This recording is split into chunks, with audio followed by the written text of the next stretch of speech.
primeiro contato que eu tive com o Sebrae no contexto, né, da instituição que eu trabalho, que eu sou professor do IFES, né? Em 2005 eu terminei o doutorado e comecei a trabalhar alguns programas, projetos de pesquisa lá na unidade onde eu atuava, que é a unidade de Serra, unidade que tem áreas tecnológicas, né, de engenharia, de ciência de computação e tal. E a gente desenvolveu lá um projeto em parceria com a Tec Vitória de implantar uma incubadora no então Cefet, né, que não era IFES. E essa foi o primeiro contato que eu tive no ambiente institucional com o Sebrae. Antes disso, lógico, a gente sempre via, ouvia falar do Sebrae, participava até de algumas ações, mas sem uma continuidade, né? Algo pontual. Mas a partir daquele momento a gente começou a ter contatos mais frequentes, ali em cerca de 2007, 2008, que eu me envolvi foi em 2008. Nesse projeto que resultou hoje no que é a incubadora do IFES. Né? Começou lá atrás e foi a primeira vez que eu tive contato. Eu lembro até hoje que a gente estava ali na entrada ali do prédio onde funcionava a incubadora, eu encontrei com o Mário Barradas e com o Vinícius Chagas. Eles estavam lá para fazer o acompanhamento, né, dessa parceria, desse relacionamento. O Sebrae é sempre muito atento, porque o que se desenvolvia ali, o que se desenvolve até hoje, são micro e pequenas empresas. Hoje também estendido aos microempreendedores individuais. Então está dentro do campo de trabalho principal do Sebrae. Né? Então, sempre muito atento e presente às necessidades das pessoas que se envolviam, né, com o empreendedorismo, com a estruturação de empresas. Hoje, né, o Sebrae está cada vez mais inserido nesse contexto, né, com o MCI, com uma série de ações com as startups. Como o senhor avalia hoje essa presença do Sebrae nesse processo de inovação?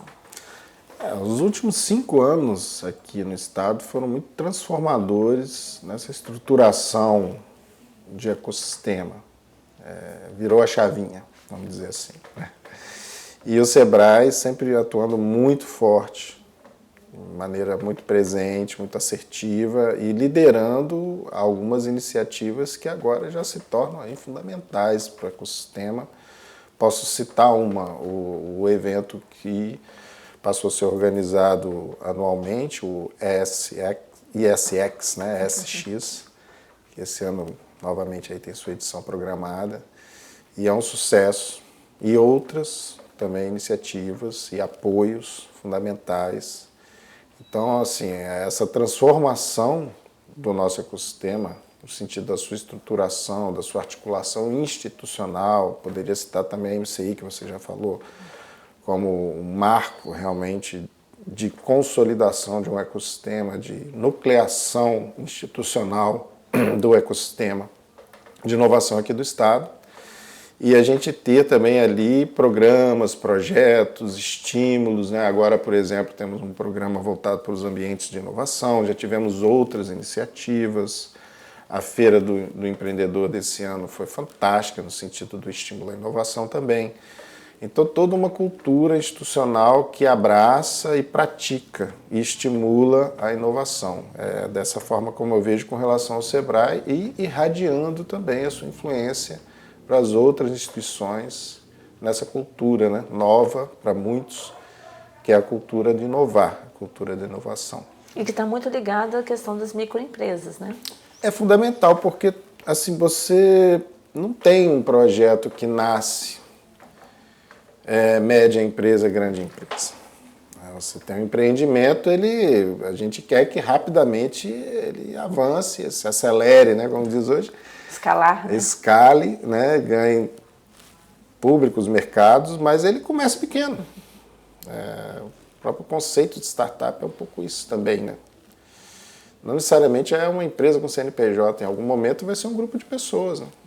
E nesse momento o microempreendedor individual é um caminho também, né? É um caminho com limitações, porque ele é individual.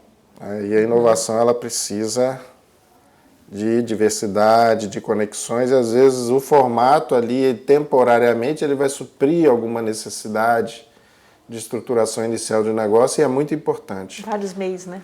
Isso, que se associam e criam empresas que ganham escala. Então, esse salto no escuro, que a gente costuma dizer, né? Que é a decisão de criar um CNPJ. Esse aí é o ponto, é a singularidade na trajetória do empreendedorismo inovador, né? Que é criar uma empresa com perfil inovador, com base em um produto ou serviço inovador. É uma decisão muito difícil que as pessoas têm que tomar, e a gente sente que o Sebrae tem dado muito suporte às pessoas que resolvem dar espaço. Cria ali uma trilha, um caminho, um suporte. A gente vê os programas do Sebrae voltados para startup, como que essas pessoas relatam, como foi importante aquele início. Tivemos agora, fui avaliador do CID, programa CID, né? Em vários momentos o Sebrae foi citado,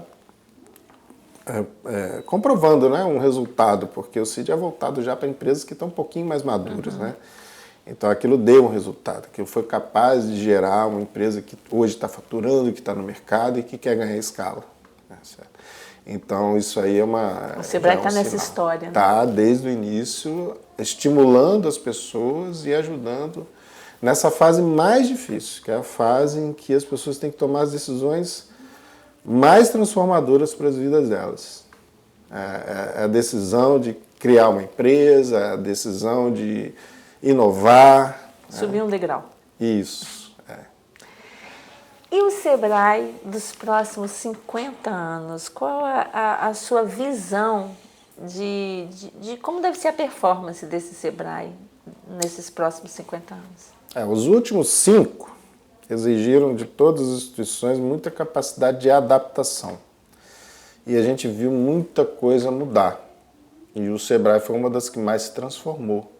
O Sebrae Espírito Santo foi realmente aí poderia dizer assim que a palavra transformação, que a palavra adaptação, evolução, representa muito bem para mim o que aconteceu com o Sebrae nos últimos 5 anos. E é um exemplo para muitas organizações. Então, se continuar, né, e acredito que vá, porque não tem volta, o caminho de você sempre estar ali olhando para a sua atividade e transformando para fazer com que ela tenha mais desempenho, porque ela dialogue melhor com a realidade, isso o Sebrae já tem feito. E acredito que vai continuar. Não tem motivo para não continuar.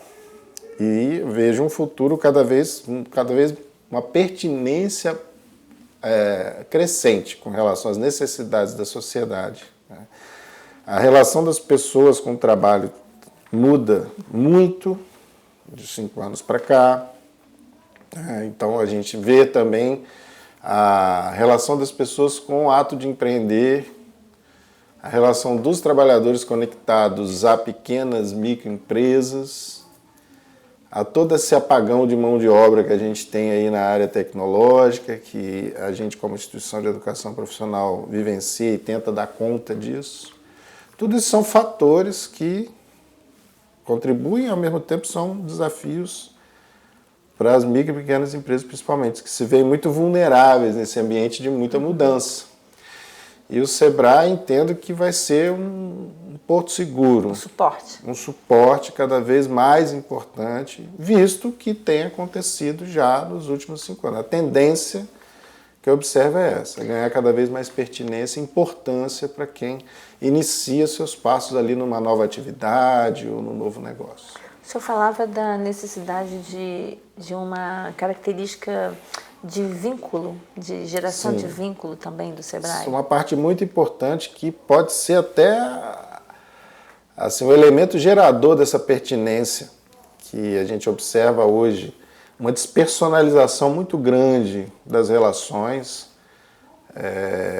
os tempos líquidos, as relações líquidas são... O que é o líquido aí no caso? É o fluido, né? É o que não se mantém, que não se solidifica. Então, e a gente tem um contraponto a isso, o quê? Qual é o contraponto a isso? A relação entre as pessoas, o acompanhamento, a trajetória, a trilha O Sebrae sempre estrutura trilhas, né? O que é essa trilha?